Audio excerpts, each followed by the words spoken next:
அன்பு நண்பர்களே, சாதம் இட்லி தோசைக்கு ஒரு சூப்பரான சைட் டிஷ் எப்படி செய்கிறதுன்னு பார்க்கலாமா? கடாயில் தேவையான அளவு எண்ணெய், ஒரு கைப்பிடி அளவு புதினா சேர்த்து லோ ஃப்ளேமில் கருகாத மாதிரி வதக்கலாம். புதினா வதக்கியாச்சு, தனியாக எடுத்து வச்சிடலாம். இப்போ அடுத்தது தேவையான அளவு எண்ணெய், ஒரு டேபிள் ஸ்பூன் உளுந்து, கூடவே அரை டீஸ்பூன் மல்லி விதை, 1/4 டீஸ்பூன் சீரகம் சேர்த்து பொன்னிறமாக வறுத்துக்கலாம். அடுத்தது 3 வரமிளகாய், அரை துண்டு இஞ்சி சேர்த்து லோ ஃப்ளேம்லேயே வறுக்கலாம்.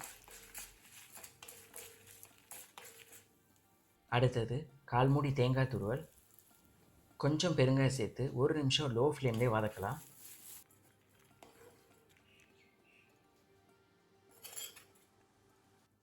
தேங்காய் ஆறின பிறகு மிக்ஸி ஜாரில் சேர்க்கலாம்.